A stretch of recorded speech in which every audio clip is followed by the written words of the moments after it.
I will pass. At ako po si Daddy Johnson. Hanggang 10 o'clock po tayo. Nasa linya na po natin si classmate. Uy, classmate, present ka ba? Ang gusto ko talaga, excited akong tanungin siya, ano kaya yung baon niya sa eskwelahan?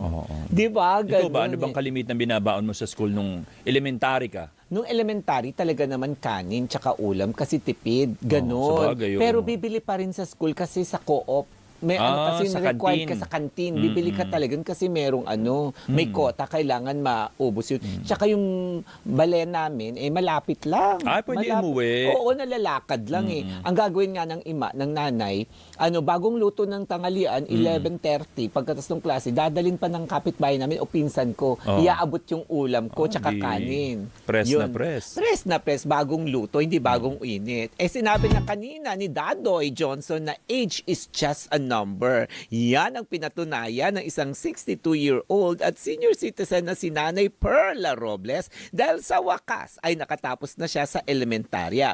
Proud na proud ang kanyang anak na ipinost ang pagbati para sa achievement ng kanyang nanay.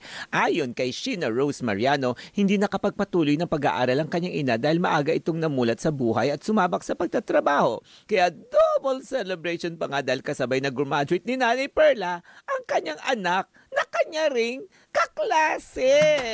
Naku, double celebration at parehong present ngayon. Makakasama natin ang uploader na si Sheena Rose Mariano. At syempre, mag-bless tayo at mabuhay ang pagbati kay Nanay Perla Robles na nagtapos sa elementarya.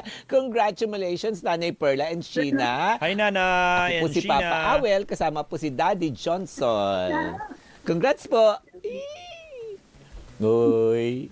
Hi. Bati po tayo, nag-twinning pa kayo, nag-usap kayo, pareho sa suot nyo na magka-classmate. Ayan. Hindi, orange po yata sa kanya. Orange. Ayun, magkalapit ng kulay.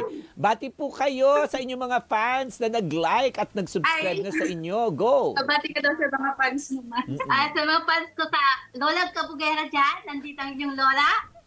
Guest ngayon dito sa Teleradyo Servicio. Ayun. At sana nandyan kayo at manood sa akin.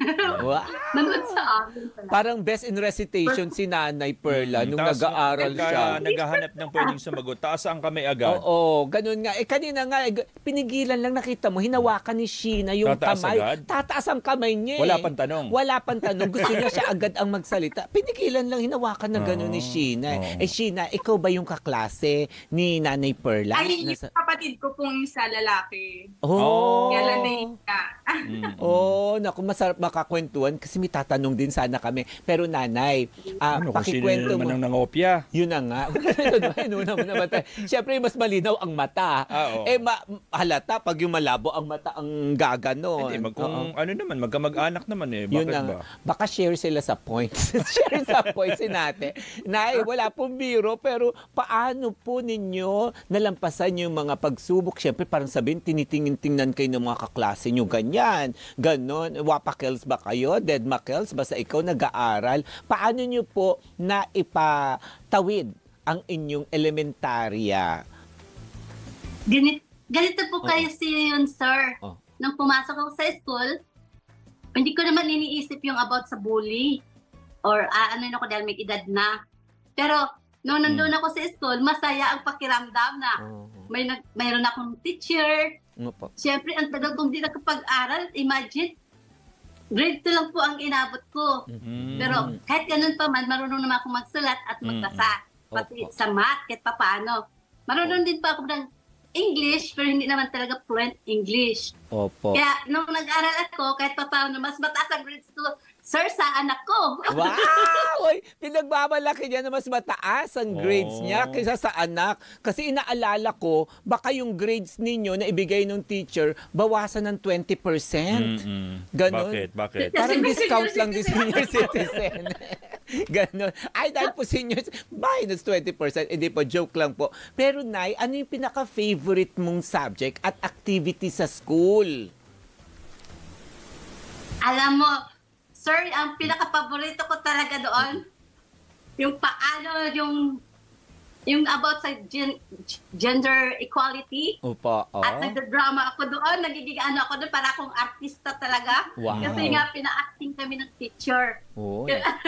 Pina-acting ako na ako yung nanay noong dalawa kong anak na isang tumboy at isang bakla. Ganun, sir.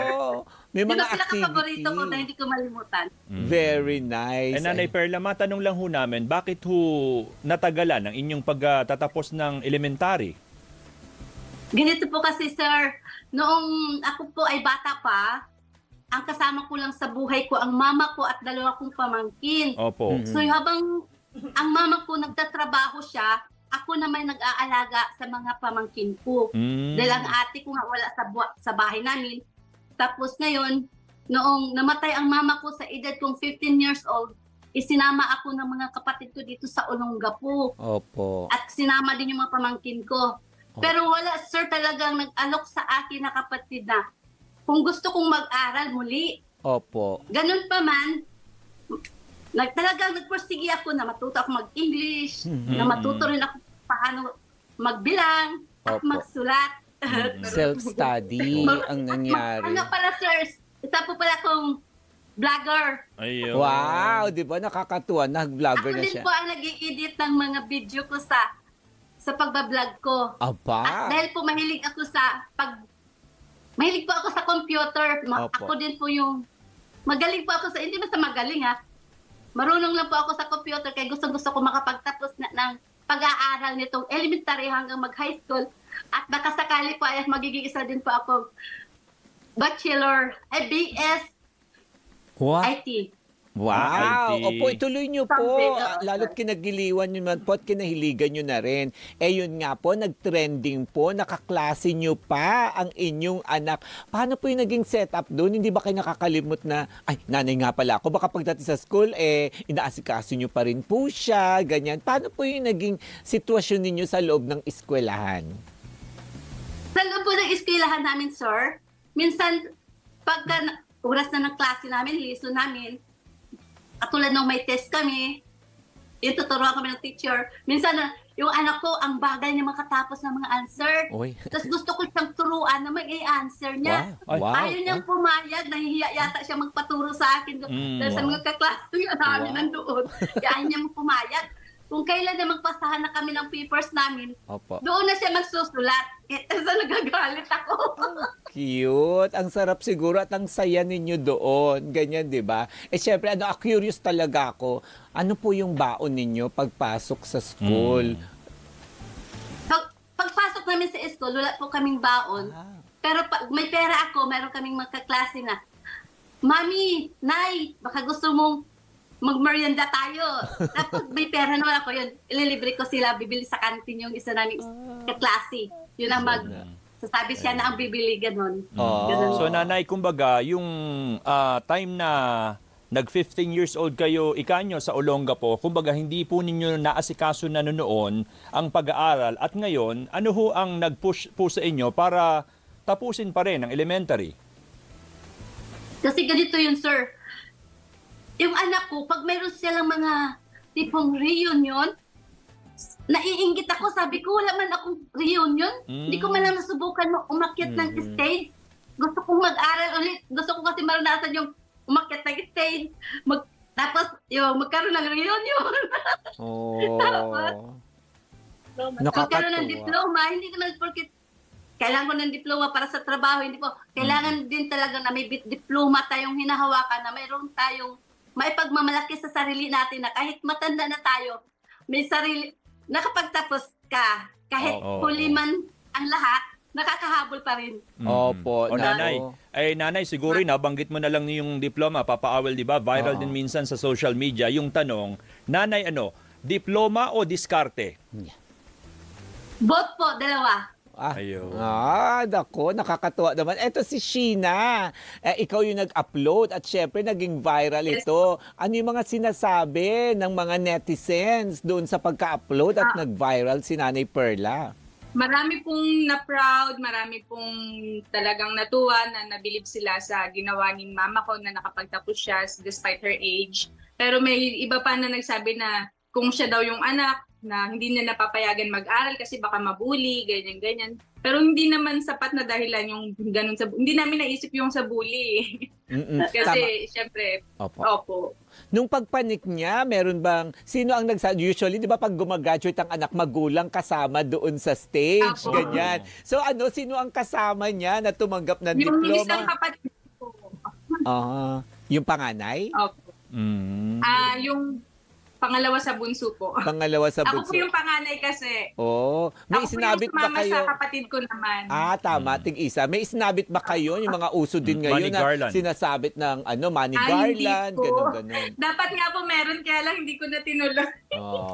Tama naman. Naku, congratulations! Nay, ano pong mensahe niyo po sa mga nanay, tatay, o yung may mga edad din po na hindi pa huli ang lahat at pwede pang magtapos ng pag-aaral? Ang masasabi ko lang sa inyo, katulad ko or higit pa sa 60, 70, 80 years old, pwede pa rin naman mag-aaral eh. Hindi dahil dahil sa mag-apply ka ng trabaho, kundi para may proud ka sa sarili mo na kahit tumanda ka man, may nararating ka pa rin. Kahit nagkaroon ka ng diploma at mayroon kang masasabing, meron ka nang nakatapos ka ng high school or college. Malay natin, sir. Pag-aral pa ako ng college. Yan. Parang nagbalik sa akin yung ang tanging ina. Yung mga ganon. Oo. College, tapos magdo-doctoral pa kayo, itutuloy niya pa po yan. Ituloy niyo yun po. BSIT. BSIT, ayun. Ako, maraming salamat po. Congratulations, Nanay Perla Robles. Isa po kayong inspiration sa marami pong gusto rin at nangangarap na magtapos ng pag-aaral. Sheena Rose at sa inyong mga kapatid, mabuhay kayo. Nanay, saan daw kayo pwede i-follow? Di ba, po. vlogger kanyo, ikayo, saan kayo pwede i-follow ng mga nanonood sa atin? Lolang Kabugera, sir. Ay, Lolang Kabugera. Lola Sa YouTube po. Kabugera. Ganon? Lolang Kabugera, di ba naman? Thank you po, Lola. Thank Salamat you po. Thank you. Yan Thank po. you so much. Si Nanay Maraming Perla salamat Robles po. at si Sheena Rose Mariano. Congratulations! At sa oras po nating 8:50